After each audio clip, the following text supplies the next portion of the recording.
Okay. So, welcome to this course. I'm R. Srinivasan. I'm also called as Vasant here. I'm supposed to teach you, as you know, the theory of probability theory. I'm supposed to teach you probability.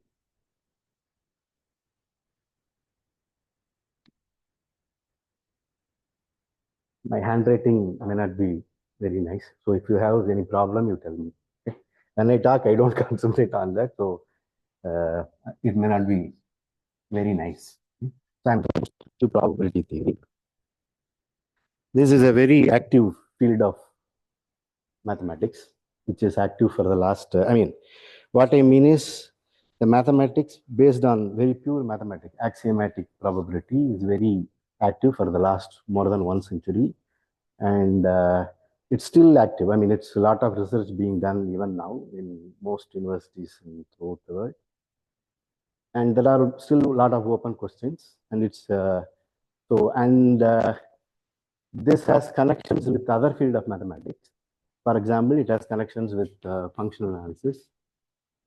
You might have heard this name somewhere if you look at the syllabus or something. Syllabus in CMI, this is one of the subject. Functional analysis, or you already know the partial differential equation, which is called PDE. Okay. In functional analysis, the many constructions and for many conceptual constructions are given by probability, and it's very useful in functional analysis. And of course, a lot of functional analysis is applied in probability theory. Probability theory, many things depends on functional analysis. Functional analysis is heavily used in probability theory. And probability theory is used to solve some problems in partial differential equation. Partial differential equation is, of course, very important because that models the many phenomena in physics and other things. So to find solutions, probability theory is being used, which is surprising because usually the method will be through functional analysis or something, but somehow probability theory is very useful in solving some partial differential equation. And surprisingly, probability theory is used to solve some problems in complex analysis. These are all some examples of how this theory is applied to other branch of mathematics, which are itself pure branch of mathematics. Of course, these areas have some connection with probability also. They are also applied in probability.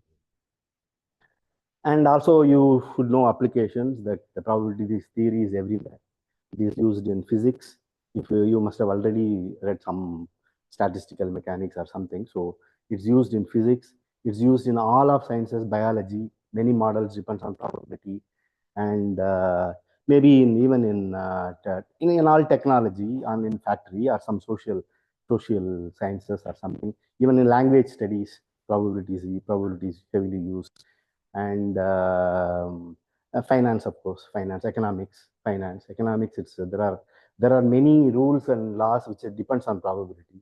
The probability is heavily used in economics, finance, and so in all business world, everywhere. I mean, here we have a data science which is very famous, which is becoming very popular, which is of course based on statistics and statistics based on probability. So probability theory is heavily applied everywhere. Okay. So the question is, what is probability? What is probability theory? So what is probability theory? Is just a study of random things, okay, of random phenomena.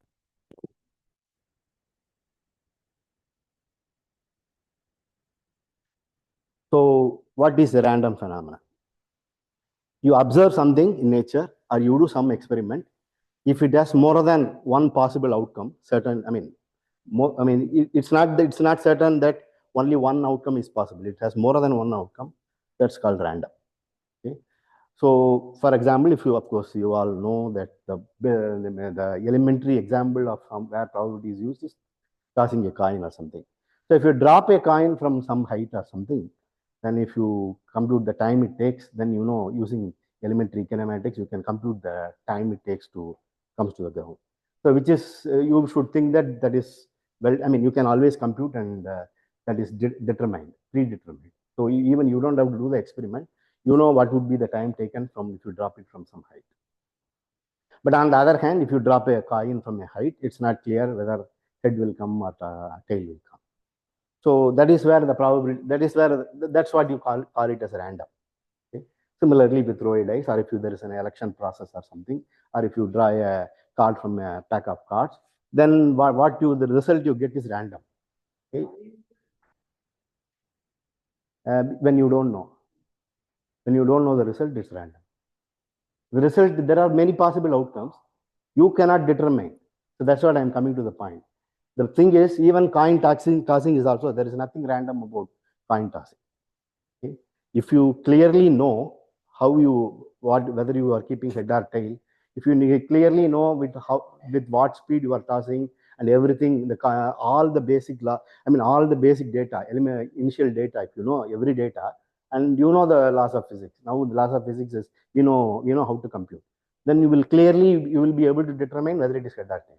There is really nothing random about coin tossing or any random phenomenon. There is nothing random in nature.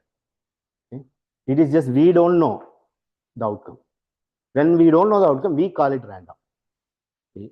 So if there is a box full of gas or something, some gas is there, you can't compute the velocity of each and every particle. Okay? So you take the collection of particles, you assign statistics. You do it through, you compute, you use statistical mechanics. So you use probability there. Okay? It is just our lack of knowledge, we call it as random. We don't know what is there. So this is what is classical mechanics. Of course, if you know what is quantum mechanics, there the probability is really there. That's what people say. It is just useful. See, what is physics or whatever is, you observe something, then you develop a theory, you develop a model, you develop a framework to study that. Okay, which is usually mathematics, of course. So you use mathematics to frame as a framework for something happening in reality. Then you do the mathematics, you create laws and something, then you experiment it. Experiment it to see whether it is true. If it is not true, you have to change the mathematics or change your assumption. You have to have a different model. Okay, so that's what we do in reality. So when we don't have all the data or something, we assume it's random, and there are basic assumptions in there. So the one of the thing is, if you toss a coin, you will expect that. So usually in any probability book or anything, what will they say is, if you toss a coin, you keep on tossing it n number of times, 10 times, 50 times or something. So if you toss it 10 times, you may get 4 head and 6 tails. If you toss it 50 times, then it may be 48 head and 52 tail or something. It is just you expect. There is no way this will always be the case. You cannot say. Okay, this is something we observe in nature. Okay, we observe by doing experiment, by all our experience, we say. So we think that if you keep on doing an experiment, like tossing a coin or throwing a dice or something, we will see that if you observe a particular outcome, whether you get 1 in when throwing a dice or 6 in throwing a dice, then that will, if you do an experiment, it has n possible outcomes. For example, if you toss a coin, there are 2 possible outcomes, head and tail. You do this experiment n number of times. Okay, so n number of times you do this experiment and count the number of times head has come. Okay, so you call this as, maybe I can use small n. Okay? You do the experiment n number of times and count the ns. You call this as Pn. Okay, then the assumption in probability or whatever the probability theory is, if you do it large number of times, this will be close to some number. In our case, if a coin is fair coin or something, if it's a fair tossing or something, then it will converge to half or something, 1/2, or it will converge to some p. If it is made up of gold in the top and copper in the bottom, then it may have a different probability for head and tail. So it will converge to some limit. But how can you verify this? This is not verifiable in any experiment, because you have to do infinite number of times, which is not possible. Even if you do trillion number of times, okay, even if there is close to half, it's not clear whether it will converge to this limit. The limit is definition is something else. Okay, so you have to make sure that this will go on getting, as epsilon goes to nearer and nearer, this will converge to this. That is no way we can verify, but this is the usual philosophical definition of, not mathematical definition, because this is not mathematics. Okay? This is just the This is what we assume and believe, and then develop the probability theory. That is, if an experiment has n number of outcomes, for a particular outcome, if the probability, I mean, if you, no, sorry, if you do an experiment n number of times, and if a particular outcome has come some number of times, you divide that number by this total number of I mean, the number of experiment like this, then that number will converge to something. First of all, it need not converge. It will converge to something. That is what is the probability of that outcome. So this is a kind of philosophy. It is a kind of assumption. We assume that. Based on that, we develop this theory. But then, yeah.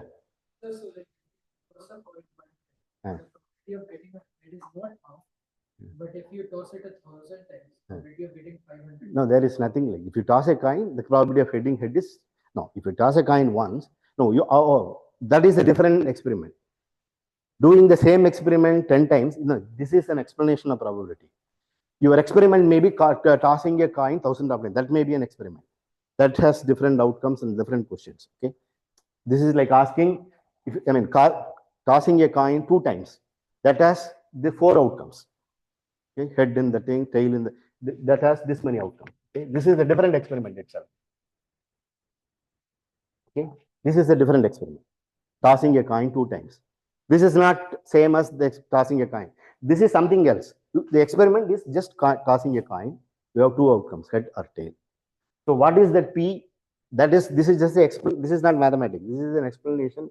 In reality, what it means is, if you do that experiment enough number of times, you will get very close to that number, whatever the probability. This is a assumption we believe. This is an explanation for the probability. This is something we believe. You can, so it's actually probability, whatever we do, probability is actually not science. It is just, it works. You can't, you can call it pseudoscience or something. It's like astrology or something. But then in modern times, we have when we believe in science, we cannot believe that some planets and some stars affects what is happening to someone here, or your birth date or something. It is more reasonable assumption. This is more reasonable assumption. This is what we believe. If you want, you can believe in astrology, you can develop a mathematics. That's also possible. But whether people use it or not is a different question. That's all. That will also be a mathematics. Okay. If you have a rigorous framework and develop a mathematics, you can call that also mathematics. Okay. Like that, we believe this philosophically or whatever. The underlying belief is this will converge to something. But this is not what we are going to, this fact we are not going to use in our mathematics. We are going to do, see, this is, I say whether it is science or not science is a different question. What we do is, in mathematics, our assumptions are clear. You have a set, and this has this many probability. Then we do other computation, develop this theory. We talk about different objects and other things. So those things are completely different. That has nothing to do with our assumption. Yeah. What is law of large number? Yeah, but is how? So to prove that so that is what law of large number is. Something you define a probability space. This is like whether egg came from chicken or chicken came from egg. It's like that. Before that, you have to say what is probability. It's like that is why we believe, because once we believe do all these things, then we get law of a large number. Then then this is what you think that you are justified. But actually, this is the question is like that only. What? Yeah, that's what I'm saying. So that is what. So you have to believe this and construct the probability. Then you are justifying your belief in this framework. That's all. Okay. Now we don't care, because so the question is, why do we do this? Because it works. We are able to explain many things, right? That is why it's hugely applied everywhere. Okay. It goes wrong because your sample size or something is wrong. Okay. In the election process, somebody may make a wrong prediction, but because they have taken a different sample, wrong sample, they might have. See, one of the process, one of the usual way of computing probability, doing the prediction is, you assume that it follows some distribution, right? We will talk about distribution, all these things later, but it may not be the case. Okay, that is your assumption. Okay.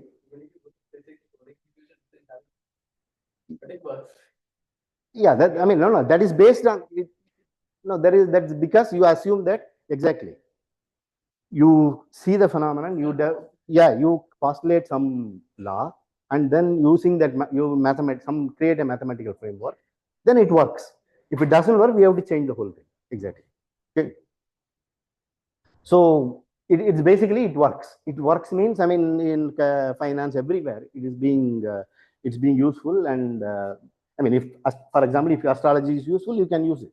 Okay, if somebody believes it. Okay. Okay. So this is just some blah blah thing.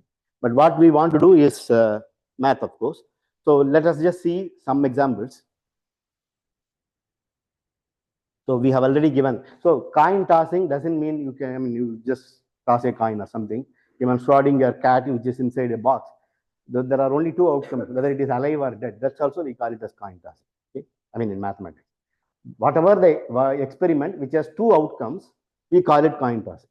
Okay? In math, we can call it as coin tossing. Two outcomes which both has a probability. Okay? Some probability. Non-trivial probability. Okay. So, okay. So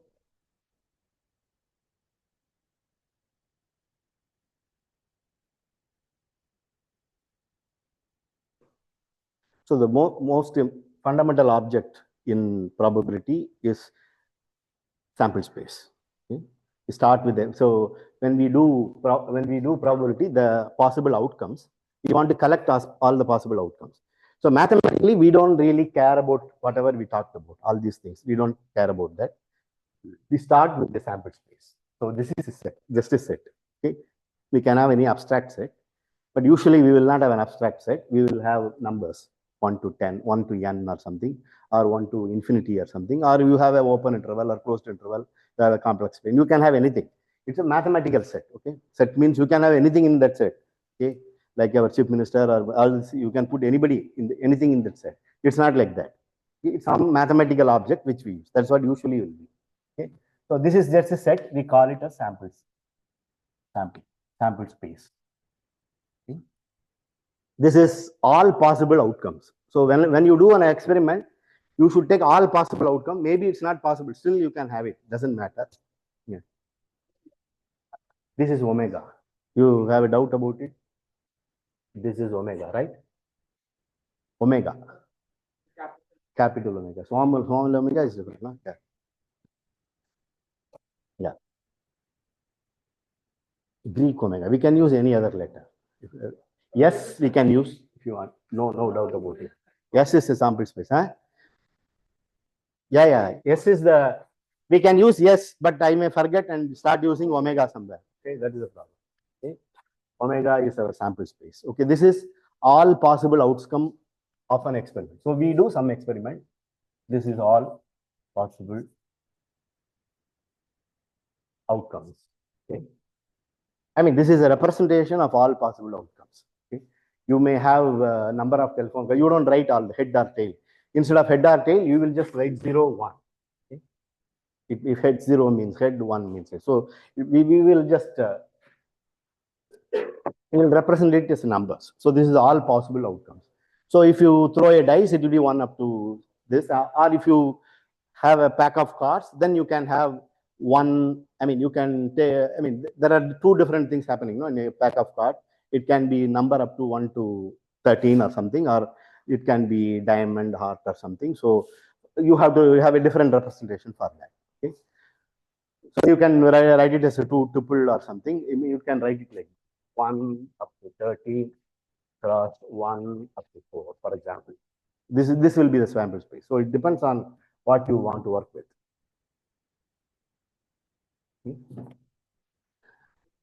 So, okay. And the sample space can be sometimes continuous also. Sample space can be omega, can be finite set. Omega can be a finite set. Then we will call whatever we going to define, we call it as a finite probability space. Or it can be a discrete, infinite discrete set, a countable discrete set. So which is like n or z or whatever. So this is what is called a infinite discrete set. Okay? Or it can be a continuous set in interval or real line or zero infinity, whatever. Okay? So depending upon that, we will call it, this is a continuous probability. What we call it? Continuous probability. I mean, we will call it as continuous probability later when we talk about distribution and all this. Okay? I mean, for the time being, I call it as continuous set. There is, I mean, this is just, there is no meaning. Just, okay? This is an uncountable set. Okay? Okay. But then what is an event? You may think that these numbers are the events. Okay? But events are questions you ask, yes or no questions. The answer will be yes with this probability, no with some probability. So you will ask yes or no questions. That is what is called an event. Okay? For example, if our omega is h, I mean, it's just tossing a coin twice. Okay? So it will be, okay, let's write it like h, head, tail, tail, head, head, and tail, tail. Okay? This is our omega. So your question is whether there will be at least one head, okay? One H. Okay? So at least one H means this set will be this, like this is the probability of this set, H, T, T, H, H, right? At least one H. Okay? This question is represented by this. Then we want to talk about probability of this. Probability of getting at least one head is probability of this set mathematically. That's what it means. So if you assign for getting a head it's half and getting a tail is another half in both these things, then getting this is 1/4, this is 1/4, this is 1/4. So the probability of this by the usual, I mean, I hope you understand, this will be 3/4, right? Yeah. So the question is this, and the corresponding set is this. So when you, so omega is the all possible outcomes, then an event is a subset of this, okay? By what we call as event. So this is sample space. Omega is a sample space, which is all possible outcomes. An event is a subset of omega. Okay. Usually that is what subset of omega. Okay. So let us see some examples. Okay. I have already given one example. Okay, which is head or tail or something. Or you can throw a dice. You can ask some questions about that, and I mean whether it is an even number or something. I mean, you throw a dice, then the omega will be 1 up to 6 or something. Then you ask a question whether the number you get after throwing dice is even number or something. Then even number, whether you get an even number. So that set will be 2, 4, 6, right? So the probability will be half of this. Okay. So this, I mean, so you can ask different questions. Okay. So any subset of this will be an event. Okay. So the sample space is all outcomes is what is called a sample space, and events are subsets of this. Okay. Then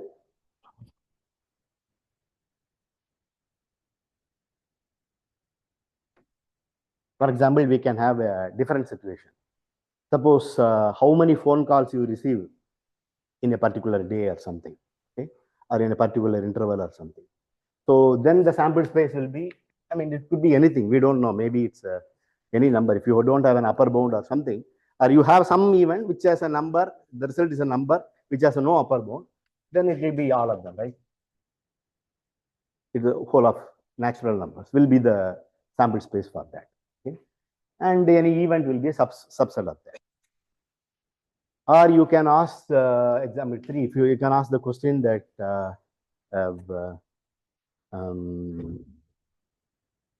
so you have an isotope, the time taken for an isotope to decay or something. Okay. So the time taken for an isotope to decay or something. I mean, in physics, you must be knowing that that is given by a formula. So if we have n number of atoms, initially, then the number of atoms at n of t will be it will be n e power minus lambda t, where lambda is something which you can, if you want, you can do a difference equation and do that. I mean, this is n, but still you assume that it's different. In physics, you can do that. So it is you can, the number of atoms which remains at time t will depend on the, I mean, so the number of atom, the rate of change of rate of decay at time t will depend on the number of atoms which is left. So dn by dt will be equal to some minus lambda. So dn by dt equal to minus lambda n, right? Lambda n of t, right? N. This is n depends on t. Okay. Then you can solve this differential equation. Okay, you can write it like this: dn by n equal to minus lambda dt. You integrate both sides, and you will get log n equal to something lambda t. Then there will be a constant. If the initial condition is the number of atoms in the initial thing is n naught, n naught is the number of atoms initially or whatever, then you will get that formula. Okay, that's not, we are concerned about it. But this is what the number of atoms which at a time t will be this. Okay. Then the number of atoms which decay in an interval. Okay.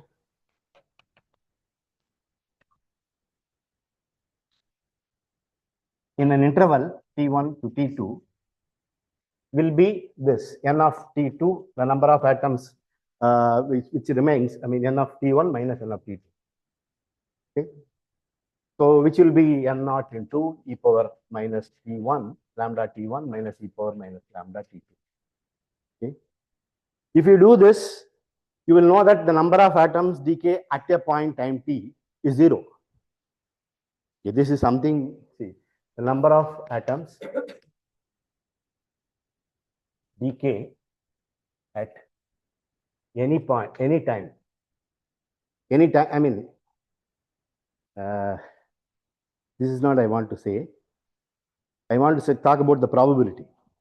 I mean, from this law, you can get that the probability of a, see, from this formula, you can get that the probability of an atom, one single atom, decaying at time t,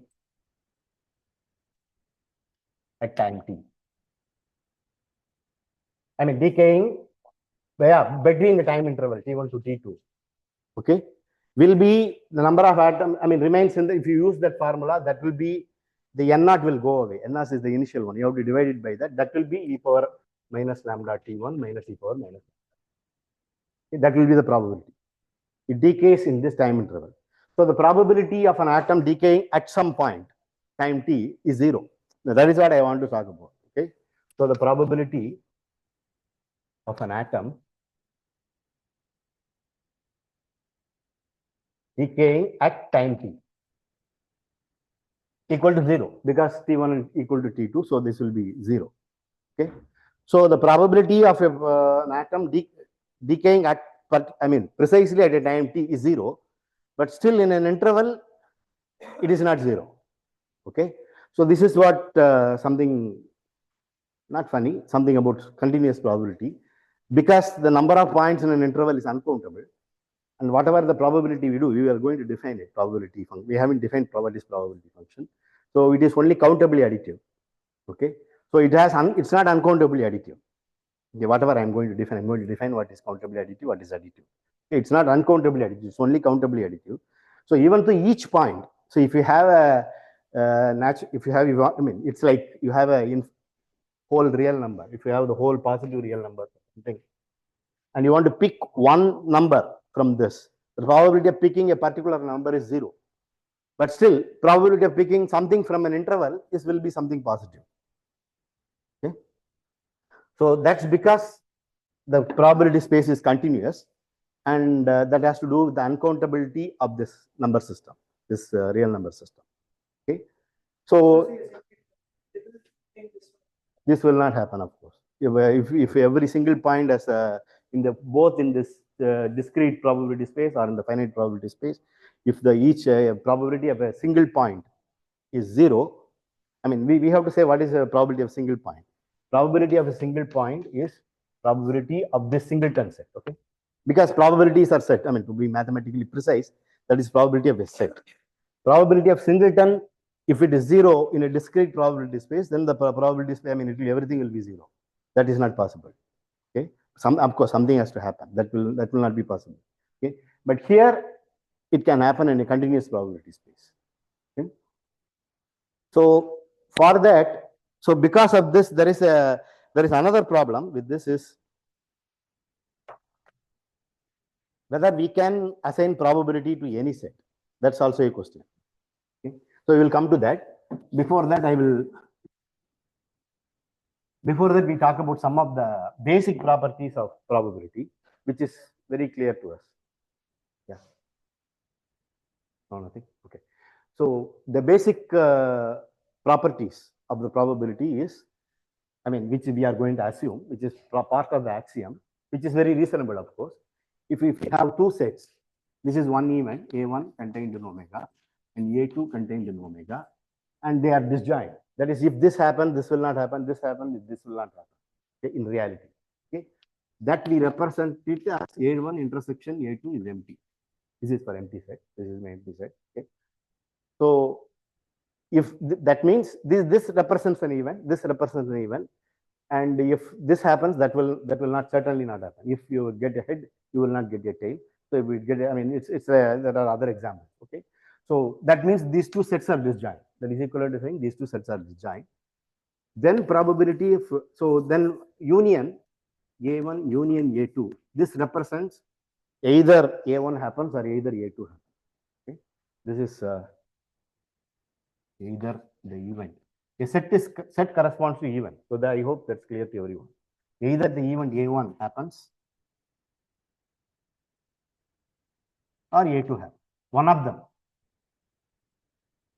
That is, you do the experiment, you get an outcome, which is some point in that omega, omega sample space. That omega either belongs to A1 or belongs to A2. That is what A1 union A2 is. Okay. So if A1 and A2 are disjoint, then the probability of getting something in A1 and A2, this has to be either somewhere here, either this. Okay. So that will be the addition of probability, right? That is equal to P of A1 union A2 equal to probability of A1 plus probability of A2. This is a very natural assumption, right? If two events are disjoint events, they don't mutually exclusive event. They don't have anything. If one happens, the other will not happen. The probability of either this or either this happen. Okay? For this, you have a probability P. For this, you have a probability Q. The probability of either this happens is P plus Q. Okay? Not both of them happen. Okay? So this is our basic. This is one of the assumptions in the probability. So for us, the probability space is the following. So which I call it as finite probabilities.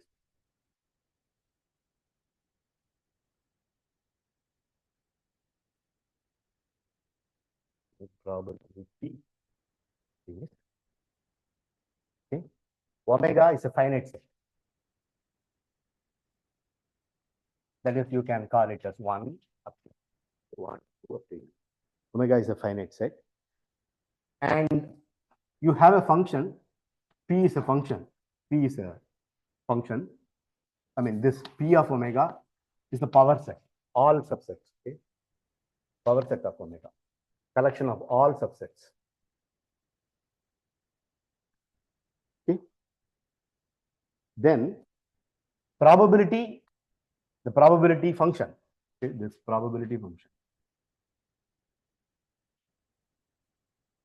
And P is a function from the power set omega to this 0, 1.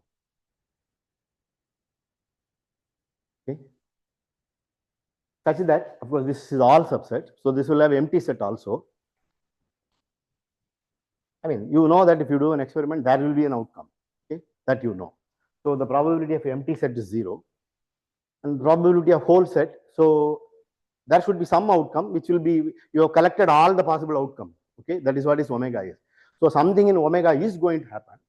So P of omega has to be 1. Okay, then there is one more condition.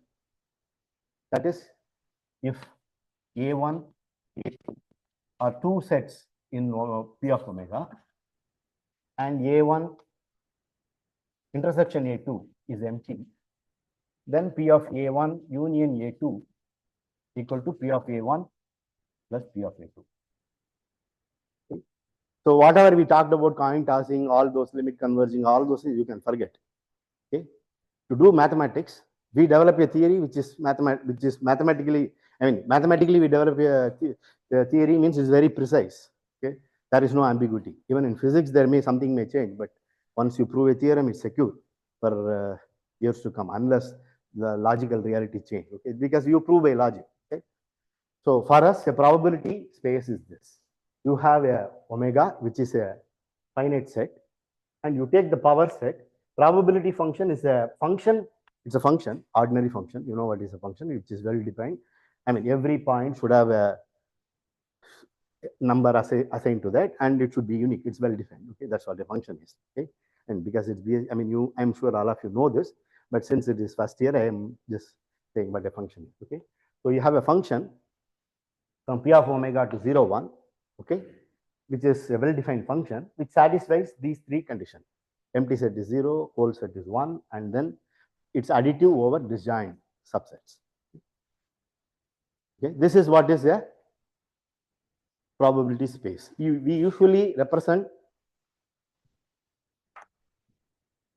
this as a probability space.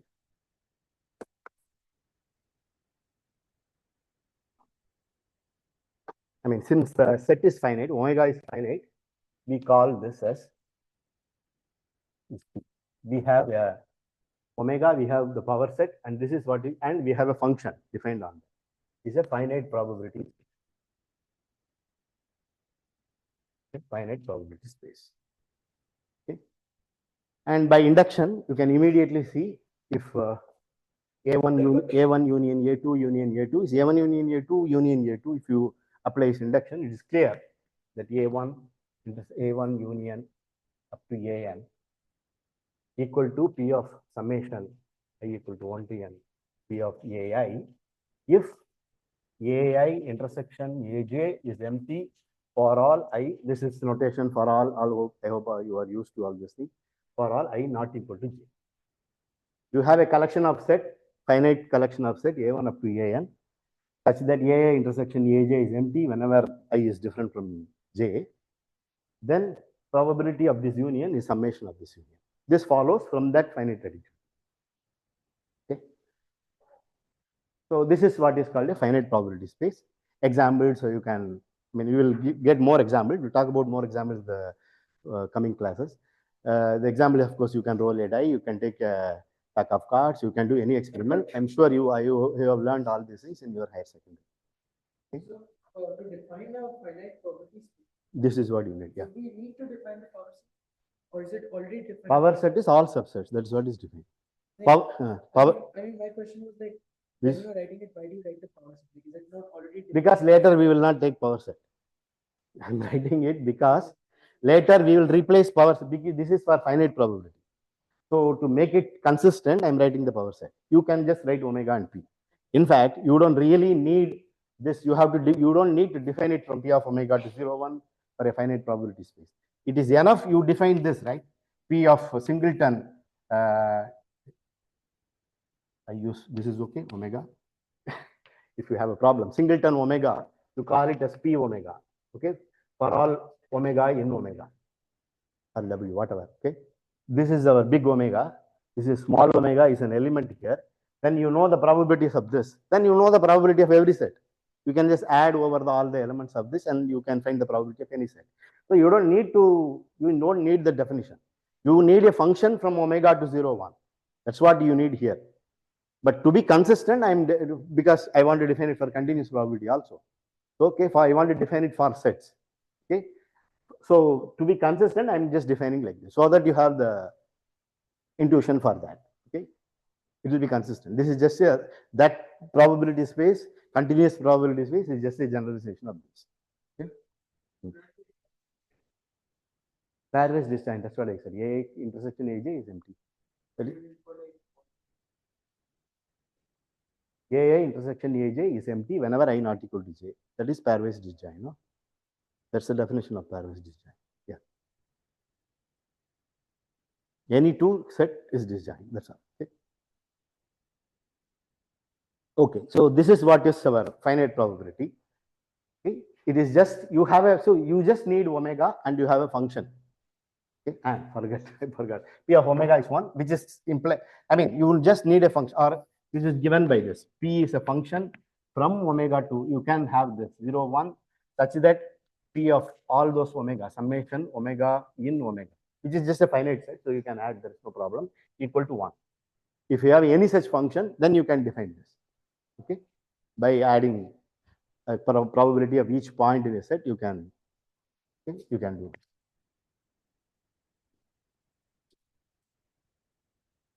So let us come to discrete probability.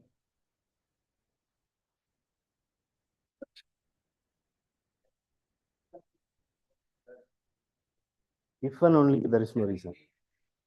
Why is it if and only if additive doesn't mean there? No, there is no reason. There is no reason. You just think about it. You will get an example something. Because something may intersect, but the probability of the intersection may be 0, for example.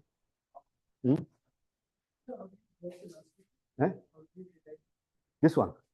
There is no derivation. If you have a function from this, then you define this is a P omega. Okay. This is a P. I'm going to define a different P, maybe capital P. Okay. You call it this instead of P, I have a capital P. Then P of A equal to summation omega in A, P of omega. Okay. This is small p. Okay. So suppose you have a small p, a function from omega to 0, 1, then you can define a P of any set equal to summation of P of omega in A. This gives a set from the power set. This gives a function from the power set. Okay. So we do the similar thing, same thing for discrete probability. When you have infinite number of outcomes, but countably infinite number of outcomes. Okay.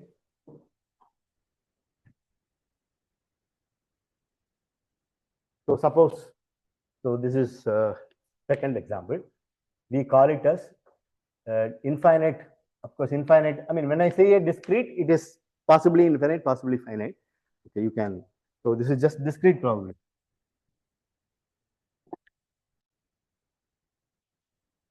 Discrete probability space.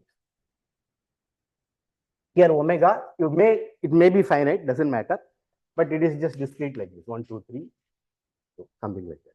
You have a countably many points. Maybe you can replace it by integers or whatever. Okay, is a whatever. And you know that all these integers are even rationals.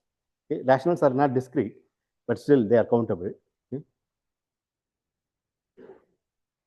Then you have a function P from, you take the power set. Still, again, you can take the power set P of omega to 0, 1. Okay? Such that P of empty set equal to 0, P of whole set equal to 1. Here also, here the one thing is, because the set is infinite, you can have infinitely many sets, disjoint set. Okay, so you can see that summation. So you already noticed that if you have finitely many of them, so if you have a set collection n, okay, n equal to 1 to infinity, this is a collection of sets, okay, which is contained in. You should be used to this kind of notation. Here we are taking power set. Omega is a set. We are taking power set. This is a collection of set. This is a collection of set. So this is a subset of this. Okay, you have a collection such that an intersection am is empty if n not equal to m, pairwise disjoint. Okay. Then summation, then probability of union of an. So you know what is union of infinite union? If you have a collection, let me just remind you, n equal to 1 to infinity. You have a collection of sets. The infinite union is something x is here, if and only if and only if. Okay, this is if and only if. Okay, if and only if x is in an for some n. Okay, this is the definition. Okay, so you don't need to write it as a something. This is the definition. Whenever we say this is the definition, this is how we verify. If x, some element x is in one of those ANs, then x is in the union. If x is in the union, there is in one of those ANs. Okay, this is the definition. Similarly, intersection AN, x is in intersection AN, if and only if, this implies this, that implies this. That's what if and only if. Okay, both the way implication. If and only if x in AN for all n. Okay, so we will say that this is the intersection, that is, this is the infinite intersection. So infinite intersection is defined. You can have any collection, you can intersect, you can take union. Okay, you should be comfortable with that. So now you have a disjoint collection of subsets of omega. Okay, then this is equal to summation. This is a series, okay, P of AN. This is a series. This will be convergent because this is a subset. I mean, this is a series because we are all positive anyway. They are all positive numbers. Okay, and then this whole set, this sum will be less than or equal to 1. Okay, so this should be convergent and it should be equal to that. It's part of the definition. But this will be less than 1 because the probability of the whole set is 1. Okay, this will be less than 1. So this is we need one more definition in the discrete probability space. You have a sample space omega, which is possibly countably infinite. You take all the subsets, power set, then you define a function from the power set. As I said, here also you can define for each point some probability. Then you can define for any set like that, like this. Okay, you can define it like that.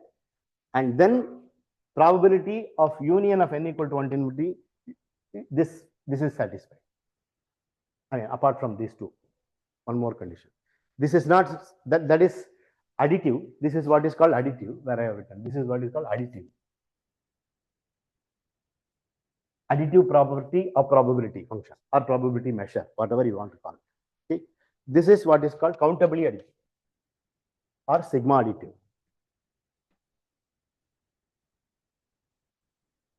Or sigma additive. Sigma usually means for countability. Whenever you involve some countable structure, countably infinite structure, we use the letter sigma for that throughout mathematics. Okay, so this is countably additive. Okay.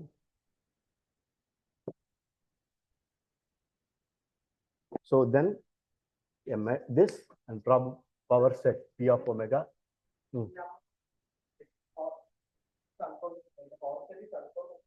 Power set is uncountable. Yeah, that doesn't matter. Huh? Countable is this additive countable. This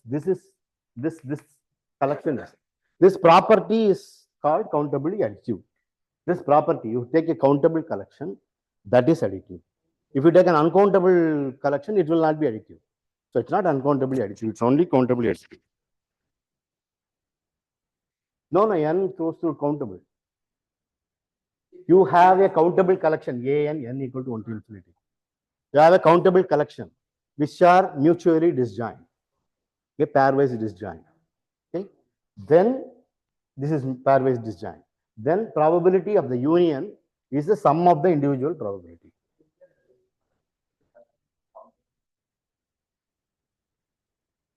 Yeah, that depends on the space. And we have here, of course, yeah, here it goes. Yeah, of course. Okay. So, yeah, but this question is whether it can be uncountable. There is no uncountable about it. Okay, you have the collection which is countable, and it is the additivity is through countable sets. There the additivity is through finite set. Okay, that is finitely additive. This is countably additive. Okay, and this is the probability. P is a discrete. When discrete refers to this omega. Okay, discrete probability space.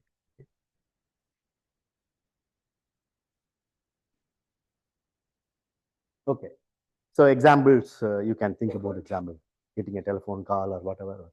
Okay. Then the third example is what is called continuous probability. We will discuss very little about it. I mean, we'll discuss about it, but not in too rigorous way. Okay, you have to do an advanced course to discuss this. Okay. Continuous probability space. Here the space will be continuous, maybe an interval or something. Okay. omega is something. For example, you take 0 infinity, or you can take some interval AB if you wish. Okay. Here the point is, as I said, you cannot do the, here you see, even in discrete probability, if you have if omega is discrete, for example, if you have a small p from omega to 0, 1, okay, then you can do the same thing. P of the capital P, the probability function of A is summation omega in A, small p of omega. Okay. So if you have a discrete probability space, if you assign a number to each point omega in capital omega, small omega in capital omega, then you can define a probability function like this, which you cannot do it in a continuous probability space. Okay. So here probabilities are defined. Even if you define for a single point, it will be mostly 0. If it is a nice continuous probability measure, it will be 0. Then you cannot add this and do this. Okay, we have seen an example. That is why I brought this isotope example. Okay. So here we need, I mean, we cannot do away with that. We need, that is why I use the power set there. We need a collection of subsets only. Okay. And then that collection of subsets should be nice. You have a power set. If you have two sets, then the union is also in the power set. Of course, it contains all sets. Intersection is also there. So you take a collection contained in the power set. The first thing is, it is not that by defining on it will not be by defining on that you will not going to, by defining on omega you are not going to, that's not going to be useful. It's not possible to do that. And the second thing is, you will not be able to define probability for each and every set. It will not be possible. Why it's not possible is I cannot explain in this course. You have to, for example, if you do graduate analysis 1, if a MSc or some probabilistic measure theory, if you do a measure theoretic course, it will be clear that it's not possible to define on everything, on every set. You have to choose a sub collection. Okay, you have to have a specific choice of sets where you can define this probability. Okay, so that is why we take a sub collection of this, and we assume that the sub collection has nice properties. If you empty set is there, of course we need to define empty set, and omega is also there. And if you have two sets, then the union is there, intersection is there. Okay, not just that, because if the set is infinite, it's better we have countable union is also there, countable intersection is also there. Okay, so definition, we make the first definition. This is not serious, we will not use it, but I am just defining because it's better be precise about these things. Okay, so if omega is a set, some set, okay, script A is a sub collection, is a subset of the power set. Okay, power set, okay, is said to be a sigma algebra. We will, as I said, we will not be using it. This is just for the precise definition. Okay, sigma algebra said to be a sigma algebra if omega is in A, and phi is also in A, both empty set and whole set is there, and if A1, if An n equal to 1 to infinity, if you have a countable collection is in A, then union of An n equal to 1 to infinity is in, this is not about disjoint or something, okay, any set, and intersection of, I hope you can see,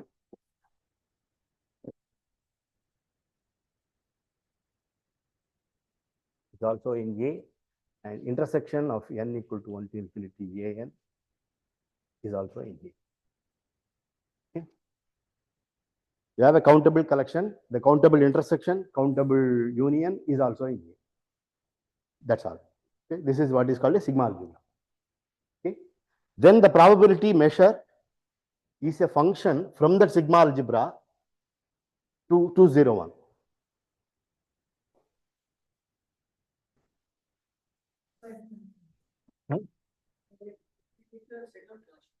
Rationals. Yeah, the discrete probability. Set of rationals. That is just one set. If it is a set of rationals in, like, say 0, 1. In okay. So we can define the probabilities based on that by, like, probability of A equals sigma. Yeah, correct. But we cannot do that for real, right? Because we can do, because it's uncountable. Probability, this is only countably additive, it's not uncountably additive. I'm not sure whether I understood your question correctly. You are asking by defining for single points, why we cannot do it for, why cannot construct a probability space by defining for single point? That is because probability is not countably additive. I'm sorry, not uncountably additive. The set of all real numbers is uncountable. Okay, you know uncountable. It's uncountable. The probability is not uncountable, uncountably additive. So how do we say that the probability is not uncountable? How? Because we cannot construct functions like that. We have to construct function. No? It's how do we say? Means this is the basic thing we are assuming. Okay, so we are assuming. We are assuming. How do we say? Means we saw an example. No, if you want a theoretical, I mean, the real life example, we saw an example, no, of that isotope decaying. That's why I brought that example. That has at any single point, the probability of some atom decaying is 0. But on an interval, it is something positive. Okay. So even though on single point it is like that, on an interval it is positive. So that is an example where, yeah, don't ask something. How complicated and how why incountable as a different definition? I didn't understand the question. The, Like for this is the definition. It's countably additive. There is nothing like, we are not bringing an uncountability anywhere. It is only the set is uncountable. In the discrete case, the whole set is countable. There is no possibility of uncountability, right? You cannot have disjoint set, as he pointed out this. You cannot have disjoint subsets, uncountably many disjoint subsets. So the case doesn't arise. Okay. Here there is a possibility. You can take singleton set, uncountably many singleton set, which will tell you the union is the whole interval. Okay. And you say that that definition will not be consistent with real life. We are just modeling, we are creating a framework to study those things, right? If in the isotope example, the probability of something decaying at a time t is 0, but in a time interval t1 to t2, it is something positive. So if you add over all those points, uncountably many points, it will still be 0. So here you're constructing a general countable subset. This is defining. There's no construction step. This is definition. Definition. Yeah. Subspace is uncountable. The additivity, I haven't still defined what is sigma field is just countable union, countable union, and countable intersection are there. We need this because we are going to use that. We are going to use countably additive. We are going to see, when we have, why do we, even earlier, when we have two sets, we are going to talk about the probability of the union, probability of the intersection. I mean, it is for our convenience. So we better have those things, probability defined on those union and intersection. Here we want to define, I haven't defined. We want to define, we have a omega, which is possibly uncountable. Okay. We have a sub collection of the power set, okay, which is some sub collection. And that sub collection is closed under countable union and countable intersection. This is because we have some collection of sets and we know the probability of this AN. We will talk about the probability of the union, probability of intersection. So we better have it. It's best for our working purpose. We are having this definition. That's our aim. Whole aim is to create a theory, okay, develop a theory. So for that we need this thing. That's all. Okay.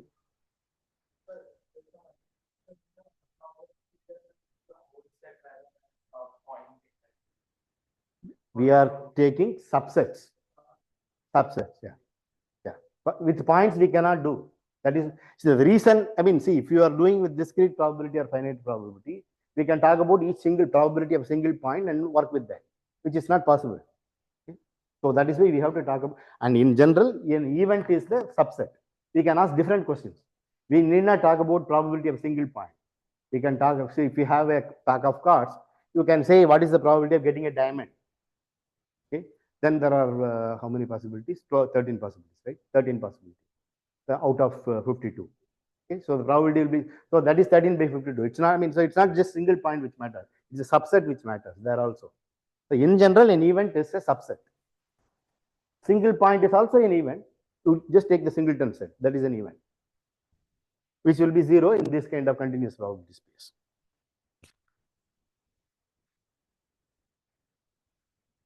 Okay. So we have a omega, which is possibly infinite. We have a subcollection, which is a sigma algebra.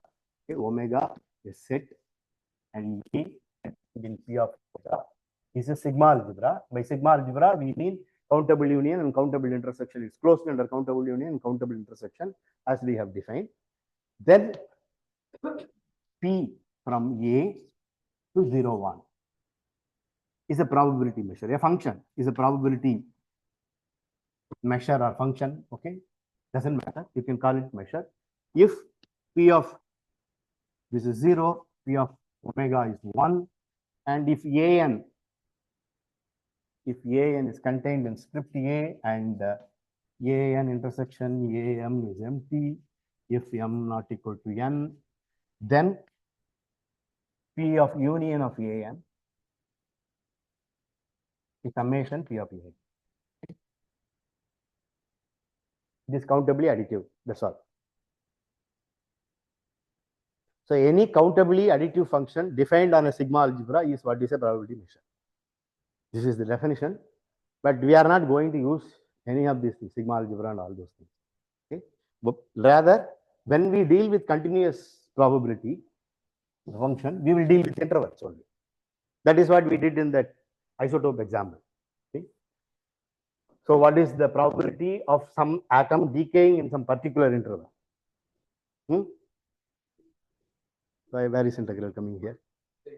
Yeah, I am sure you have studied something, but where is integral? Let us be precise. Where is integral coming? There is no integral. It is just a number, right?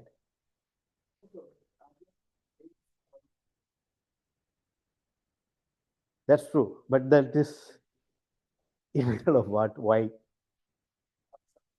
Yeah. We will define what you are talking about, called density function, okay, which are not probability of something, which is called density function. Then we will integrate it to get probability of an interval. Okay, that is what is called density function. Okay, that is something to do with that's what absolutely continuous measures are defined, and that's what you will do. All right, we'll come to that. You know normal distribution or something, Gaussian or whatever. That's how. Okay.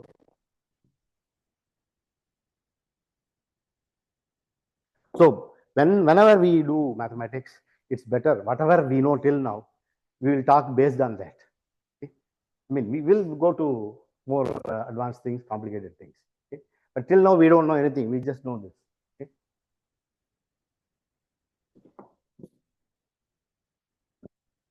Okay. So this is what is called a continuous probability space. Okay. Okay. So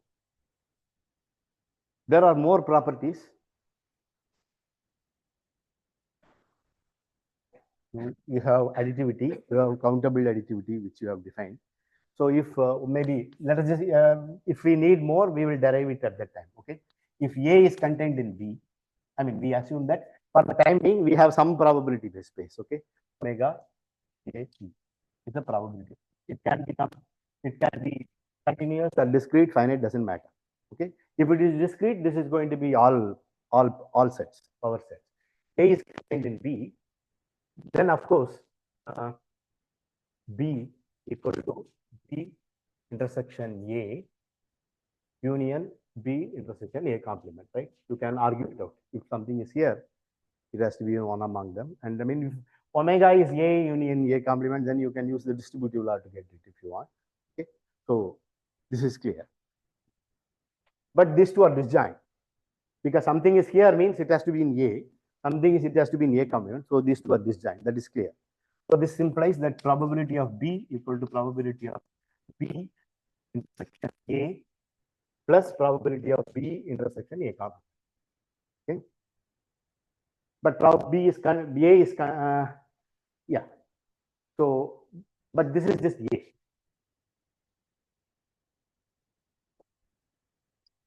Because A is contained in B plus probability of B intersection A complement. This is greater than or equal to 0, right?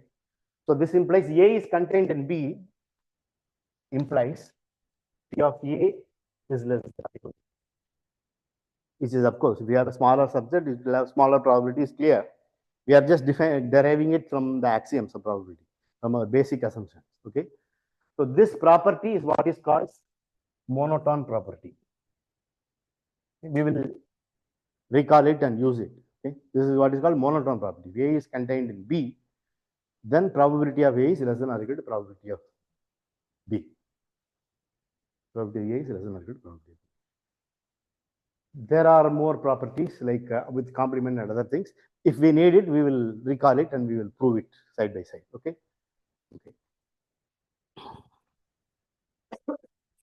Let us prove something about limit and then stop.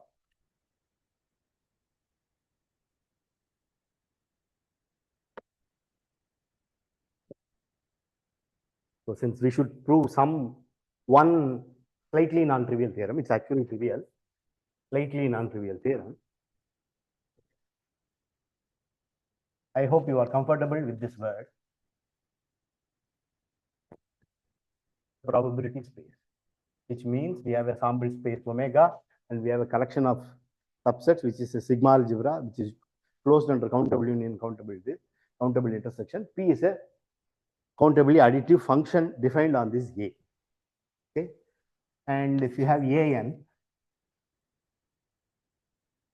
is a collection contained in A such that this is the notation for such that AN is contained in AM if N is less than or equal to M. Okay. This is what is called an increasing union. Okay. A1 is contained in A2, A2 is contained in A3. It's an increasing union. Okay. That we write it like this also. AN increases up if the union is A, we call it A. Okay. AN increases U means union of N equal to 1 to infinity, AN equal to A. Okay. That is this is what it means. Okay. Up arrow. Up arrow, yeah. AN increases to A as set. A1 is it's an increasing union, and the union is this. I mean, if you take up to union up to N, it is AN only. Yeah. So AN increases to A. What is theorem? Theorem. Theorem or proposition. Okay, it's not a theorem. It's proposition. Sorry, this should be called as a proposition. What is the difference? There is no difference. There is no difference. Something very important. You call it propose. You something proposition means you propose something and prove it. Okay, that's proposition. Theorem is theorem. You call some nice things as theorem with some name attached to it or something as theorem. Okay. What is it? Proposition. Yeah. Proposition. Okay. Lemma is something, a proposition or theorem used to prove a theorem. That is what it is we call as lemma. Lemma is something we use temporarily or again and again. We invoke it and use it. That is what is called a lemma. Yeah. You are using it as a lemma. These are all some, there is no precise definition for all these things. Okay. When we are in a particular situation, when we are going to prove a theorem, we use something, we call it as lemma. Okay. And then use it. Some lemmas are used again and again. So it's called a lemma, standard lemma. Okay. You give it a name and call it as a name. Standard lemma. Okay. I will take, since we have talked, I will take 5 more minutes. Okay. This is the proposition. 1. 2. If A and are decreasing,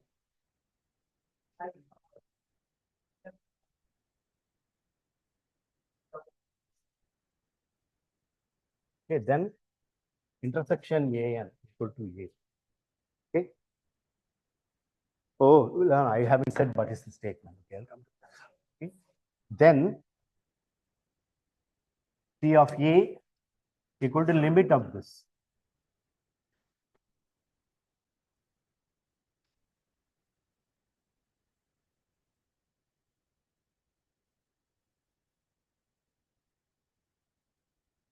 I'm saying if you have a increasing collection of set and it increases to A, then the probability also increases to that.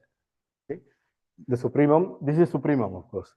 I mean, if you have an increasing sequence, the supremum is the limit, right? You know that. Okay. So this supremum, this is equal to supremum.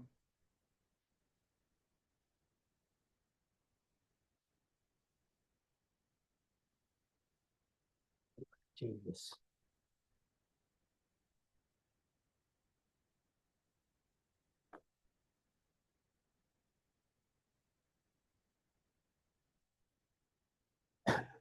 have a collection of subsets which increases to some A, then P of AN also increases to A, P of A. Okay? That is the statement. Similarly, if AN decreases to A, that means AN is contained in, AM is contains AM if N is less than or equal to A. This is a decreasing sequence. Okay, and intersection of AN equal to A, then also P of A, wherever, whatever the decreasing union is, okay, is equal to limit of P of A, which is same as infimum of P of A. Because, I mean, we have proved the monotone property. If AN is contained in AM is contained in AN, P of AN should be greater than or equal to P of AM. Okay, so this will be a decreasing sequence. If the sets increases, the probability also increases. That's what the monotone property we have proved. Okay, because of that, this will, and also the limit. This is like a limit of sets. Okay? I mean, limit is always not defined for set. It can be defined. If possible, we will come to that. But if you have an increasing collection of set, then the limit is this. Okay, is a limit in the set collection of set. Okay, that is precisely the limit of the individual probability. The proof is very easy.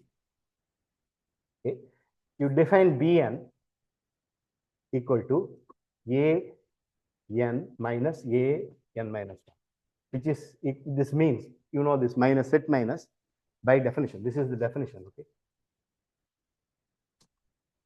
This definition, even if it is not included, the definition works, which is just AN intersection AN minus 1 complement. The set A minus B is A intersection B complement. Okay, that is what is the set minus. Okay, then if you notice, I mean, you just think about it, it's an exercise. Okay, you should work it out. You notice that BNs are disjoint. Is disjoint collection, is mutually disjoint.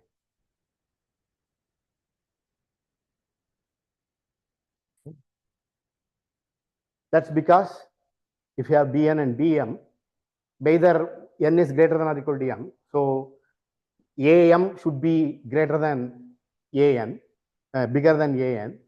Okay, and you have removed this An in some previous step, right? Okay, An is disjoint from this. Yeah. 6:15. I'm taking 5 minutes more. 2 minutes more. Yeah. Yeah. This is mutually disjoint. Okay. And also,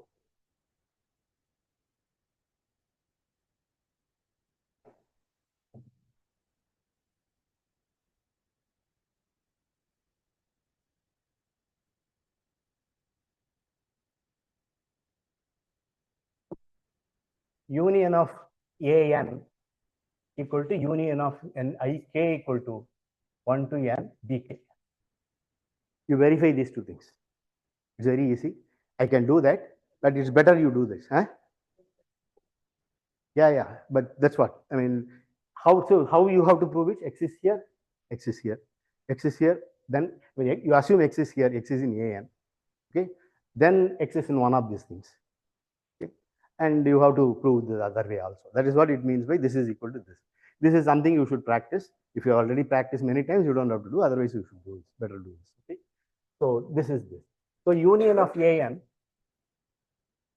is also union of n equal to 1 to infinity Bn. You can verify this. So this implies probability of this will be probability of this, which is equal to summation of probability of B, n equal to 1 to infinity. And you know that summation probability of Bk, k equal to 1 to n, is probability of An. Okay. And this goes to this. Okay. And this is equal to probability of An, of course, because it's increasing union. Okay. This goes to this. So this should go to probability of A. Please verify this, direct. The other one is just by taking complements. Okay, you have to use P of A complement equal to 1 minus P of A. That is clear. Probability of omega is 1 because of that. These two sets are disjoint. It's add up to omega. Union is omega. So P of A complement is 1 minus P of A. And if you use De Morgan's law, you will get the other one. So I leave that also an exercise. Okay. So it's an easy exercise. That's all.